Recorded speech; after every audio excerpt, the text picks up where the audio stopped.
Justru PAS nak yang bagaimana? Isu peruntukan kepada pembangkang dilihat masih menjadi buah tangan pembangkang untuk diberikan kepada rakyat jelata sebagai hadiah paling bermakna dalam usaha mereka untuk terus memburukkan kerajaan perpaduan.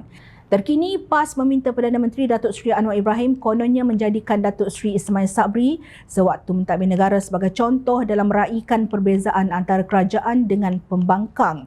Ketua Ulama PAS Datuk Ahmad Yahya berkata, Ahli Parlimen Bera itu meneruskan pentadbiran bekas Perdana Menteri Tan Sri Mahithir Mak Yassin dalam berdepan cabaran memulihkan ekonomi pasca COVID-19 yang memerlukannya kerjasama dengan pembangkang bagi menstabilkan negara. Saya kira sewaktu Ismail Sabri menjadi Perdana Menteri berjaya menjadikan Malaysia tenang dan meraihkan pembangkang, malah kita jarang dengar isu seperti yang berlaku hari ini. Mungkin ada kontroversi tetapi tidak sampai ke peringkat tidak selesa dan huru-hara, katanya. Beliau berkata demikian dalam majlis Mahabah Media dan berbuka puasa bersama Dewan Ulama PAS Pusat di Hotel Grand Barakah, Ampang, Sabtu lalu. Pada tahun 2021, Ismail Sabri telah mencatatkan sejarah politik matang Malaysia apabila buat julung kalinya kerajaan dan pembangkang membina Jambatan Perdamaian, meredakan cacah merbah politik dalam negara menerusi Memorandum Persefahaman, MOU Transformasi dan Kestabilan Politik. Pembaharuan lanskap politik yang dicorakkan bekas Perdana Menteri itu menerusi MOU yang dimeterai dilihat membuahkan hasil dan berupaya menenangkan hingar-bingar politik. Dalam pada itu, Ahmad yang juga Ahli Parlimen Pokok Sena mendakwa kecelaruan pentadbiran Anwar mungkin disebabkan pelbagai janji telah dibuat sebelum ke Putrajaya. Ini faktor paling besar, terlalu banyak janji tetapi banyak janji tidak ditunaikan, katanya. Sekejap, Jom Channel ingin bertanya kepada Datuk Ahmad Yahya, kenapa mesti menjadikan pentadbiran Datuk Seri Ismail Sabri sebagai contoh untuk menunjukkan kononnya ketika itu negara berada dalam keadaan tenang dan tidak huru-hara? Adakah bertujuan untuk menyatakan kononnya ketika itu negara ditadbir oleh kerajaan tebuk atap 2.0 yang ada PAS di dalamnya? Kononnya ia satu kejayaan kerana adanya parti penunggang agama itu dalam kerajaan walaupun seluruh dunia tahu sedikit pun PAS tidak membawa apa-apa erti kepada Malaysia sepanjang duduk di dalam kerajaan pada zaman itu kecuali makan gaji buta dan negara huru-hara selama 33 bulan. Demokrasi dibogil, perniagaan gulung tikar, pelabur lari lintang bukang, rakyat hilang pekerjaan, kibar bendera putih dan ramai yang bunuh diri. Itukah yang dikatakan ketenangan?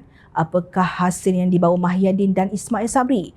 Terkini, Dewan Pemuda PAS Pahang menuntut Menteri Besar Datuk Seri Wan Rosli Wan Ismail menjunjung titah Sultan Pahang Al-Sultan Abdullah Riayatuddin Al-Mustafa Billah Shah supaya kerajaan negeri menyalurkan peruntukan kepada pembangkang secara adil dan saksama.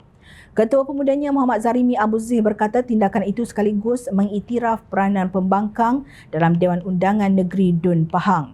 Baginda menitahkan peruntukan wajar diberikan kepada pembangkang untuk salur dan agihkan kepada rakyat yang memerlukan di kawasan yang mereka wakili.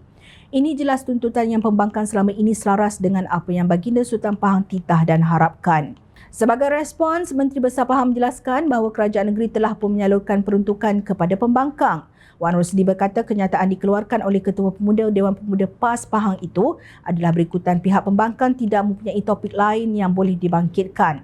Nak pertimbang apa, kita memang sudah bagi peruntukan kepada pembangkang. Mereka tidak ada isu, katanya kepada petugas media. Ini bukti yang sangat jelas huru-hara yang sentiasa dicipta oleh pembangkang untuk memaparkan naratif kebencian kepada kerajaan sedia ada. Inilah sikap pembangkang hari ini langsung tidak membawa manfaat kepada negara. Dan kalau betullah apa yang dikatakan Ketua Dewan Ulama PAS, kononnya Memorandum Persefahaman MOU Transformasi dan Kestabilan Politik yang ditandatangani ketika zaman Ismail Sabri mampu meredakan hingar-bingar politik ketika itu hanya kerana dua alasan, iaitu pertama, pembangkang ketika itu adalah pembangkang yang sangat konstruktif dan sentiasa berjuang untuk rakyat bagi memperbaiki kerosakan yang dilakukan kerajaan ketika itu. Mereka melakukan tugas semak dan imbang dengan rasional, adil dan saksama.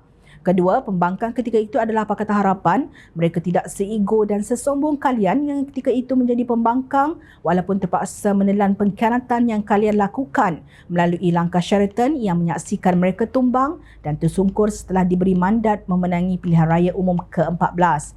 Ingat, Pakatan Harapan ketika itu beralah adalah kerana kestabilan dan kemakmuran rakyat. Ketika itu seluruh dunia mentertawakan Malaysia. Dan mereka tidak pernah berbuat huru-hara demi merebut kembali kuasa yang telah dirampas. Itu satu fakta yang tidak boleh dinafikan.